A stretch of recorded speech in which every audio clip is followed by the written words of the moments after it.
नमस्कार दोस्तों। आज की इस कहानी में एक भूत ने अपनी मौत के रहस्य से पर्दा उठाने में मदद की थी। मृतक महिला को उसके ही पति ने बेहद शातिर तरीके से मार डाला था, लेकिन भूत ने सपने में आकर अपनी मौत के इस रहस्य को खोल कर रख दिया था। तो आइए पढ़ते हैं इस कहानी को।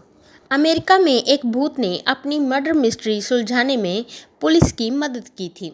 ये घटना अमेरिका के वेस्ट वर्जीनिया राज्य में ग्रामीण क्षेत्र ग्रीन बियर काउंटी में आज से करीब 124 साल पहले घटी थी।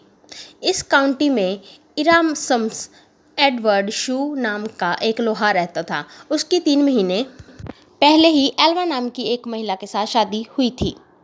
जनवरी 1897 की एक रात एडवर्ड ने अपने पड़ोस के एक लड़के को काम करने वाली जगह से घर भेजा ताकि वह देख सके कि उसकी नई नवेली पत्नी को बाजार से कुछ चाहिए तो नहीं था। जब यह लड़का ग्रीन बियर काउंटी में उसके घर के दरवाजे पर पहुंचा तो उसने एल्वा को सीढ़ियों के नीचे पड़ा पाया। एक पल के लिए वह लड़का ठिठक गया। उसे समझ नहीं आ रहा था कि वह क्या करे। उसने एल्वा को सीधा किया और चेक करने की कोशिश की कि आखिर हुआ क्या है। एल्वा का सिर एक तरफ से झुका हुआ था। पहले तो उसे लगा कि एल्वा शायद सो रही है। वह चुपचाप उनकी ओर बढ़ा और मिसेज शू कहकर उन्हें जगाने की कोशिश करने लगा। कोई जवाब ना मिलने पर वह घबराकर वहां से दूर चला गया और अपनी मां को इस बारे में बताया। पड़ोस में ही रहने वाली उस लड़के की मां ने एल्वा को बेसुध पड़ा देख स्थानीय डॉक्टर और सरकारी अधिकारी जॉर्ज डब्ल्यू कनप को बुलाया। सूचना देने के लगभग 1 घंटे तक कनप घटनास्थल पर नहीं पहुंचे, लेकिन तब तक एडवर्ड शू वहां पर पहुंच चुका था। वह अपनी पत्नी के शव को वहां से उठाकर बेडरूम में लेकर गया। उसे नहलाया, कपड़े पहनाए और बिस्तर पर लिटा दिया। उसने अपनी पत्नी के मृत शरीर को एक ऊंचे कॉलर वाले कपड़े पहनाकर दफनाने के लिए तैयार किया और उसके चेहरे पर पर्दा डाल दिया। इस दौरान सरकारी अधिकारी और मौत के मामलों को देखने वाले स्थानीय डॉक्टर जॉर्ज डब्ल्यू कनप भी पहुंच गए। उन्होंने मृतक महिला के शरीर की जांच शुरू कर दी। उस दौरान पति एडवर्ड शू अपनी पत्नी के सिर को गोद में रखकर रो रहा था। जब कनप ने एल्वा के सिर और गर्दन की जांच करने का प्रयास किया तो एडवर्ड शू नाराज हो गया और गुस्सा दिखाने लगा। कनप शू को नाराज नहीं करना चाहते थे, इसलिए वह चुपचाप वहां से चले गए। उन्होंने एल्वा के बाकी शरीर की जांच के दौरान कुछ भी वहां पर गलत नहीं पाया था। कनप कुछ हफ्ते पहले के एल्वा का इलाज भी कर रहे थे, इसलिए उन्होंने मृत्यु के कारण को अचानक आई बेहोशी करार दिया। उन्होंने बाद में इसे गर्भावस्था से जुड़ी परेशानियों से जोड़ दिया। एल्वा के शरीर को लिटिल सेवल माउंटेन और उसके बचपन के घर में ले जाया गया और दफनाया गया ताकि ताबूत में भी एल्वा के सिर और गर्दन को शू ने किसी और को ना छूने दिया और ना ही देखने दिया। हालांकि इस अजीब व्यवहार को लेकर वहां मौजूद लोगों में कोई शक पैदा नहीं हुआ था। एल्वा की मां मैरी जैन हिस्टर को छोड़कर हर कोई इस मौत को प्राकृतिक मान रहा था। वह शू को कभी पसंद नहीं करती थी और उन्हें बिना सबूत के भी ये यकीन हो गया था कि शू ने ही उसकी बेटी की हत्या कर दी है।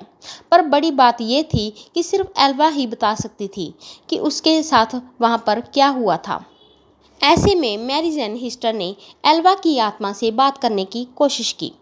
उन्होंने आत्मा को बुलाने के लिए कई विशेष पूजा और प्रार्थनाएं शुरू कर दी। कई हफ्तों तक सुबह शाम प्रार्थना करने के बाद उसे एल्वा की आत्मा से उत्तर मिला। हिस्टर ने दावा किया कि उसकी बेटी उसे अपनी कहानी बताने के लिए लगातार 4 रात सपने में दिखाई दी। उन्होंने कहा कि आत्मा पहले एक उज्जवल प्रकाश के रूप में प्रकट हुई, धीरे धीरे एक मानव रूप लेकर अपनी कहानी बताने लगी। इस दौरान पूरा कमरा ठंड से भर जाता था। लगातार 4 दिनों तक एल्वा की आत्मा ने अपनी मां को सपने के जरिए पूरी कहानी बताई थी। एल्वा के भूत ने उसकी मां के सामने कबूल किया कि शू ने उसके साथ क्रूरता का व्यवहार किया। एक रात जब एल्वा ने रात को खाने में मीट नहीं बनाया तो उसने एल्वा पर हमला कर दिया और मारपीट की। शू ने मारपीट के दौरान एल्वा की गर्दन तोड़ दी थी, जिसके बाद एल्वा के भूत ने अपना सिर पूरी तरह से पीछे घुमाया और वहां से चली गई। इस घटना के बाद एल्वा की मां पब्लिक प्रोसिक्यूटर जॉन प्रेस्टन के पास गई और मामले को फिर से खोलने की अपील की। प्रेस्टन ने भूत के बारे में उसकी कहानी पर विश्वास किया और आसपास के लोगों से पूछताछ शुरू कर दी। शू के पड़ोसियों और दोस्तों ने एल्वा के अंतिम संस्कार के दौरान उसके अजीब व्यवहार के बारे में सरकारी अभियोजक प्रेस्टन को बताया। डॉक्टर कनप ने भी स्वीकार किया कि उन्होंने एल्वा के शव की पूरी तरह जांच नहीं की थी। प्रेस्टन के लिए ये दोनों बयान शव के फिर से परीक्षण के आदेश को पाने के लिए पर्याप्त थे।